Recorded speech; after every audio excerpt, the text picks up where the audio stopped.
Hello दोस्तों, नमस्कार। SM किसी चैनल में मैं आप सब लोगों का दिल से बहुत बहुत स्वागत करता हूं। दोस्तों, इस वीडियो में हम लोग कवर करने वाले 4 इंपॉर्टेंट पॉइंट्स को, मतलब शेयर से रिलेटेड ही चीज़ें हम लोग को देखने को यहाँ पे मिल रही है। तो चलिए स्टार्ट कर लेंगे। सबसे पहले तो आलोक इंडस्ट्री के साथ। आलोक इंडस्ट्री को तो वैसे तो हम लोग कवर करते नहीं, बट ये क्यों पॉपुलर हो गया? हाँ, मुकेश अंबानी ने यहाँ पे 3,300 करोड़ का यहाँ पे पैसा डाला, प्रेफरेंशियल शेयर्स उनको यहाँ पे मिल गए। ठीक है, तो उसी न्यूज़ के चलते स्टॉक में हम लोगों ने देख लिया, एकदम ही एक तरफा हम लोग को तेज़ी देखने को मिल गई, सर्किट के ऊपर सर्किट लग गए। तो चर्चे में तो स्टॉक यहाँ पे आ ही जाता है। वैसे तो जितना रिक्वायर्ड इन्फॉर्मेशन चाहिए था, मतलब स्टॉक के फंडामेंटल से रिलेटेड, उसके ऊपर भी मैं डिटेल में वीडियो बना चुका था। अभी की अगर हम लोग बात करें, आज के दिन ये क्यों फोकस में था? क्योंकि कंपनी के Q3 के रिजल्ट हम लोग को देखने को यहाँ पे मिलने वाले थे। तो चलिए एक थोड़े बहुत हम लोग दर्शन कर लेते Q3 के नंबर्स इनके कैसे आए करके। वैसे तो देखा गया तो मुझे इनसे कोई उम्मीद होती नहीं है, क्योंकि कंपनी घाटे में ही चल रही है ना, कई सालों से चल रही, कोई आज की बात नहीं है। तो कंसोलिडेटेड नंबर है, सीक्वेंस देख सकते हैं 12,912 का सीक्वेंस है, बिल्कुल ठीक है। इनकम कितना है कंपनी का, तो आप देख सकते हैं 1253 रुपीज़ क्या है, करोड़ में है क्या? तो आप देख सकते हैं, हाँ करोड़ में ही है। तो आप यहाँ पे चेक कर सकते हैं कितना है, 1253 करोड़ ये इस वक्त का इनकम है। ठीक है, लास्ट टाइम कितना था? लगभग 1342 करोड़, और उसके पहले 1721। 1721 कितना हो गया? 1250, 1380 कितना हो गया? 1250। मतलब इनकम ही कंपनी का कम है। जब कंपनी का इनकम ही क्वार्टरली ईयरली गिर जाता है, तो कंपनी का जो प्रॉफिट रहता है, ठीक है, तो वो तो क्वार्टरली ईयरली अच्छा आना बहुत मुश्किल हो जाता है, क्योंकि आपको एक्सपेंसेस मैनेज करने पड़ते हैं, जो कि इतना ईजी नहीं होता, क्योंकि मैक्सिमम एक्सपेंसेस फिक्स होते हैं इन नेचर। ठीक है, वेरिएबल काफ़ी कम हम लोग को देखने को मिल जाते हैं। इतना कमाई करने के लिए कितना खर्चा करना पड़ता है? 1480, मतलब 1480 का खर्चा अगर आप करोगे तो आप कमा कितने रहे हो? इनकम हो रहा है 1253। मतलब क्या है कि खर्चा ज़्यादा है इनकम से, तो कंपनी घाटे में जाएगी कि नहीं? मतलब ये वाला भी क्वार्टर हम लोग को घाटे में ही देखने को यहाँ पे मिल रहा है। एंड ये सिलसिला अभी का नहीं है, पहला भी वैसे ही था। 1500 का खर्चा, 1900 का खर्चा, तो इनकम माइनस एक्सपेंडिचर, प्रॉफिट मिलता है या फिर लॉस। तो यहाँ पे तो लॉस की स्टोरी चल रही है, क्योंकि हमेशा एक्सपेंसेस इनकम से हम लोग को बड़े ही देखने को यहाँ पे मिल रहे हैं। तो चलिए कितने का घाटा है देख लेते हैं। पहला आप देख सकते हैं लगभग 228 करोड़ का घाटा देखने को मिल रहा है, माइनस में है। लास्ट टाइम कितना था? 175 करोड़ का लॉस था, और उसके पहले लगभग 250 करोड़ का। तो 250 का घाटा, 228, तो ईयरली घाटा कम हो गया। एंड क्वार्टरली बात करें 175 का 228 हो गया। मतलब घाटे में ही चल रही है कंपनी। ठीक है, कभी कम होता है, कभी ज़्यादा होता है। ठीक है, कंपनी में अगर देखा गया तो एक ही चीज़ के चलते आलोक इंडस्ट्री को ना कोई देखता भी नहीं, ऐसे कितने सारे कंपनी है, सिर्फ रिलायंस इंडस्ट्री इसमें इंटरेस्टेड है। ठीक है, इसी चीज़ के चलते देखा गया तो कभी क्या पता कोई चमत्कारी खबर आ जाए, तो बस यही एक उम्मीद हम लोग को देखने को मिल जाती है। बट इतना मैं कह सकता दोस्तों, लॉन्ग टर्म इन्वेस्टमेंट उम्मीद के भरोसे नहीं की जाती है। ठीक है, अभी वो उम्मीद क्या पता 1 महीने के बाद ही कुछ चमत्कारी खबर आ जाए जिसके चलते स्टॉक एकदम रॉकेट बन जाए, या फिर क्या पता 10-10 साल लग जाए, कुछ भी हो सकता है ना। तो इस प्रकार की अगर स्टंट मारने हैं तो काफ़ी कम अमाउंट इसमें रखना होता है, काफ़ी कम क्वांटिटीज़ खरीदनी होती है, तो फिर वो चीज़ें ठीक है एक्सपेरिमेंट के हिसाब से। अगर आप कोर पोर्टफोलियो में ही इसको अगर आप बड़ा एलोकेशन देकर रखोगे, तो आप पोर्टफोलियो आपका, मतलब बोलते हैं ना, भगवान भरोसे चल रहा है। लक चल गया तो ठीक है, बोल सकते हो कि ऐसा वैसा लॉजिक दे सकते हो। अगर नहीं चला तो सालों साल वही का वही पैसा पड़ा रहेगा। इतना तो मैं कह सकता हूँ, एक सेंसिबल जो डिसीजन होता है दोस्तों, वो तुक्केबाजी के ऊपर तो इन्वेस्टमेंट नहीं होता है। ठीक है, ये बात तो आप लोगों को पता होनी चाहिए। कोई खास परफॉर्मेंस नहीं है एज यूजुअल। ठीक है, कल क्या होगा पता नहीं, ऑपरेटर्स भी देखने को इसमें मिल जाते हैं आसानी से। 229 का लॉस, 175 का लॉस एंड 250 का लॉस। तो वही चीज़ें हम लोग को फाइनल नेट प्रॉफिट नहीं बोलना चाहिए, नेट लॉस में भी देखने को मिल रही है। एंड ईपीएस भी आप देख सकते हो कंपनी का कितना है, माइनस में ये 0.46, 0.35, 0.50। तो ईयरली थोड़ा बेटर है परफॉर्मेंस। लॉस जितना कम होता है उतना अच्छा था। क्वार्टरली खराबी देखने को मिल रहा है। तो जस्ट एक फॉर्मेलिटी के लिए इस स्टॉक को हम लोगों ने कवर कर लिया। कोई इंप्रूवमेंट नहीं है, सालों साल पहले भी जैसी कंपनी थी वैसे ही देखने को यहाँ पे मिल रही है। हाँ, अभी मुकेश अंबानी अगर आगे कुछ चमत्कार कर दे वो डिफरेंट स्टोरी है, बट जैसे मैंने कहा वो चमत्कार कब तक होगा वी डोंट नो, होगा भी नहीं होगा वो भी वी डोंट नो।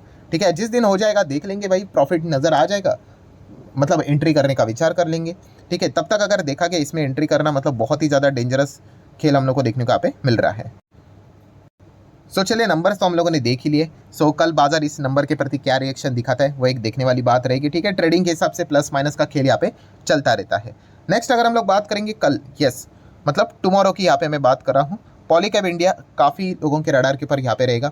सबसे पहले तो देखा गया तो जिस प्रकार का हम लोगों को जो भूकंप देखने को यहाँ पे मिला है पॉलीकैब में, आप देख सकते हो ज़बरदस्त गिरावट देखने को यहाँ पे मिली है। एंड फंडामेंटली कंपनी काफ़ी स्ट्रांग है।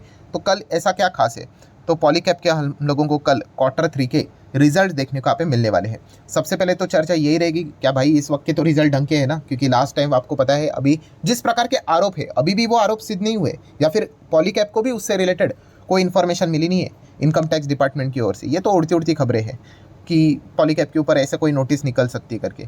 सो क्या बोला गया था कि इनके नंबर्स मतलब कम नंबर ये दिखाते क्या कि कम टैक्स यहाँ पे देना पड़े करके। तो देख लेंगे इस वक्त के Q3 के नंबर इनके कैसे रहेंगे। बट सबसे इंपॉर्टेंट चीज़ क्या रहेगी, यस, मैनेजमेंट की कमेंट्री, ये सबसे की फैक्टर रहने वाला है।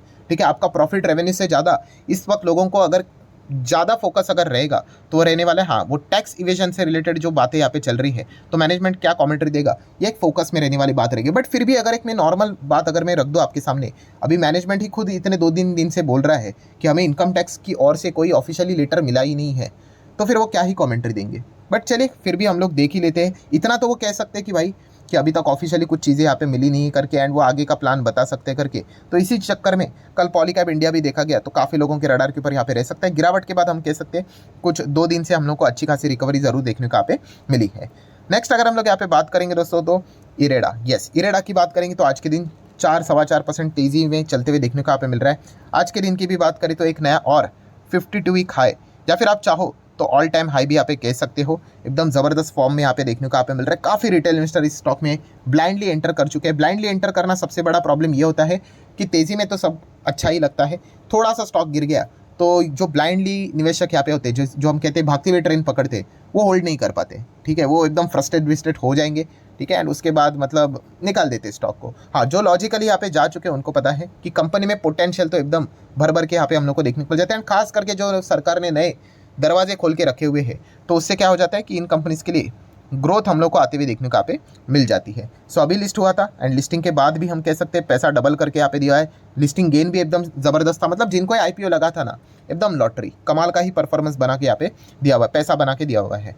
सो आप देख सकते हो यहाँ पे फिलहाल इरेडा में क्यों तेज़ी देखने को मिल रही, तो उन्होंने एक कॉन्ट्रैक्ट यहाँ पे डील यहाँ पे साइन की है, ग्रीन पावर को फाइनेंस डील, किसके साथ, इंडियन ओवरसीज बैंक के साथ। ठीक है, तो ऐसे बहुत सारे डील, जैसे मैंने कहा ना, ये जो ग्रीन सेक्टर है ना दोस्तों, ये इतना बड़ा है ना, इतना बड़ा है कि आप कल्पना भी नहीं कर सकते। पूरा भारत पड़ा हुआ है इससे रिलेटेड खाली। ठीक है, तो आपके पास इमेंस अपॉर्चुनिटी है, आप यहाँ पे भी जा सकते हो, वहाँ पे भी जा सकते हो, लेफ्ट राइट अप डाउन किधर भी। ठीक है, बस आपको यहाँ पे चाह होनी चाहिए। एंड इसी चक्कर में हम यहाँ पे कह सकते हैं हर कोई कंपनी क्या कर रही है, इस सेगमेंट के साथ जुड़ते हुए देखने की कोशिश यहाँ पे कर रही है। तो इरेडा इसी में हम लोग को काम करते हुए देखने को यहाँ पे मिल रहा है। सो बहुत ही अच्छा परफॉर्मेंस देखने को यहाँ पे मिल रहा है। सो नेक्स्ट अगर हम लोग यहाँ पे बात करेंगे दोस्तों, तो RVNL, यस, RVNL की अगर मैं बात करूँ तो रेलवे से रिलेटेड खबरें तो हम लोगों ने बहुत सुन ली। अभी RVNL से रिलेटेड एक नई खबर हम लोग को देखने को यहाँ पे मिल रही है, और उस नई खबर ने और RVNL के शेयर में जोश भर दिया। 9.25% की तेज़ी देखने को मिल चुकी है। सेम इसकी भी स्टोरी है, 52 वीक हाई जो इनका यहाँ पे बना है, वही इनके लिए अभी ऑल टाइम हाई भी बन चुका है। एकदम रॉकेट की तरह भागते हुए देखने को मिल रहे हैं। देख सकते हो रिटर्न्स कितने, 1100% की रिटर्न्स है। ठीक है, मैं एग्जैक्टली 1100 तो भी नहीं पकड़ रहा हूँ, 1000 पकड़ लो, 900 पकड़ लो, 800 पकड़ लो, 700, 500, 400 कुछ भी पकड़ लो। मतलब क्या है, RVNL ये सिंबल है दोस्तों, किस चीज़ का, पेशेंस का। बोलते हैं ना कि patience is equal to money. ठीक है, शेयर मार्केट में ये इसका बेस्ट ब्रांड एम्बेसडर बन सकता है कि जिन्होंने पेशेंस यहाँ पे दिखा है उनको कमाल का पैसा यहाँ पे बन चुका है। ठीक है, एंड पेशेंस वही दिखा सकता है भाई जिसको कंपनी के पोटेंशियल के बारे में पता है।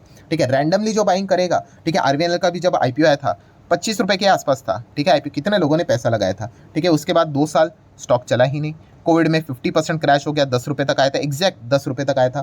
ठीक है, तो ये बहुत सारी चीज़ें चलती रहती है, इससे कोई कंपनी खत्म नहीं हो जाती है, वो तो बाजार का मोमेंटम नेगेटिव हो जाता है तो स्टॉक भी नेगेटिव हो जाते हैं। ठीक है, उसके बाद अभी आप देख ही सकते हो स्टॉक कहाँ से कहाँ आ चुका है करके। सो ये चीज़ें हम लोग को बार बार सिखाती है, और ये मैं क्यों रिपीट कर रहा हूँ, क्योंकि इरेडा में भी आपको ये चीज़ें देखने को मिल सकती है। रोज़ भाई मिठाई नहीं बांटी जाएगी, एक टाइम ऐसा आएगा कि स्टॉक 30-40% गिरेगा। ठीक है, तब पता चलेगा कि कौन कितने पानी में है। ठीक है, इनिशियल स्टेज पे काफ़ी लोग कस्में खाएंगे भाई, होल्ड बिल्ड करेंगे करके, बट स्टॉक अगर 1-2 साल नहीं चला, धीमे धीमे करके लोग क्विट करना स्टार्ट कर देते हैं। हाँ, जिनके फंडामेंटल्स लॉजिक्स एकदम क्लियर होते हैं, जो किसी को पूछते नहीं कि इस स्टॉक में जाना चाहिए कि नहीं जाना चाहिए, ऐसे लोग टिक जाते हैं और वही लोग पैसा कमाते हैं।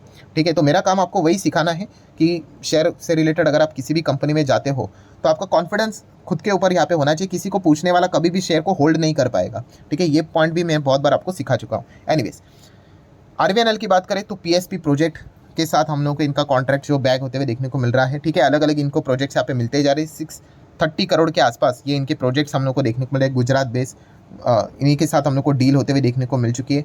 एंड अगर हम लोग बात करें तो सबसे खास न्यूज़ जो देखने को मिल रही है RVNL से रिलेटेड आज के दिन की, तो जो जॉइंट वेंचर हुआ है किस चीज़ के चलते, ग्रीन एनर्जी प्रोजेक्ट के चलते। सो हम कह सकते हैं रेलवे से रिलेटेड इनका तो काम यहाँ पे चल ही रहा था, बट आज के दिन हम यहाँ पे कह सकते हैं जॉइंट वेंचर किसके साथ किया है, जैक्सन ग्रीन प्राइवेट लिमिटेड। किसके लिए, to explore the opportunity, new opportunity in solar power project in India as well as abroad. And इसी चीज़ के चलते आप यहाँ पे देख सकते हो आरवीएनएल क्या करने वाला है, एक सब्सिडरी यहाँ पे इनकॉर्पोरेट यहाँ पे करने वाला है, बनाने वाला है, इंफ्रा साउथ अफ्रीका करके, ठीक है। वहाँ पे हम लोग को चीज़ें होती हुई देखने को मिल जाएगी। सो हम यहाँ पे कह सकते हैं इस सेगमेंट में भी अभी ये कंपनी हम लोग को एंटर करते हुए देखने को यहाँ पे मिल रही है, ये इसकी शुरुआत देखने को मिल रही है। So green energy, clean energy, solar, ये सेक्टर ऐसा है, ठीक है, हर कोई इसमें आना चाहते हैं, हर कोई, ठीक है। इलेक्ट्रिक व्हीकल भी इसी का ही पार्ट है, ultimately green energy clean energy में ही आ जाता है वो, ठीक है। सो हर कोई बड़े बड़े बिजनेसमैन इसी में हम लोग को एंटर करते हुए देखने को यहाँ पे मिल रहे हैं। अब इंडिया के जितने भी बिजनेसमैन हैं हमारे, ठीक है, मुकेश अंबानी देख लो, है कि नहीं, इसमें ग्रीन हाइड्रोजन है। देन अदानी की बात कर लो, ऑलरेडी है। टाटा की बात कर लो, ऑलरेडी है। हर कोई आपको इस सेगमेंट में आते हुए देखने को मिल जाएगा। रिसेंटली हम लोगों ने देखा था रेमंड कंपनी जो रियल एस्टेट में अभी करती थी, टेक्सटाइल वाली कंपनी, वो भी इसमें आ गई इलेक्ट्रिक व्हीकल सेगमेंट में। तो क्यों आ रहे हैं, क्योंकि इसमें ज़बरदस्त ग्रोथ देखने को मिला है, और जहाँ पे ग्रोथ वहाँ पे पैसा। सो ये सारी चीज़ें हम लोग को फिलहाल तो देखने को मिल रहा है, एंड इसी चीज़ के चलते आरवीएनएल का स्टॉक भी लगातार हम लोग को भागते हुए देखने को यहाँ पे मिल रहा है। सो आशा करता हूँ दोस्तों जितने भी इंपॉर्टेंट पॉइंट्स थे सारे कवर कर लिए, वीडियो हेल्पफुल लगा होगा, चाहो तो लाइक एंड शेयर कर सकते हो। मिलते हैं नेक्स्ट वीडियो में, तब तक के लिए बाय बाय।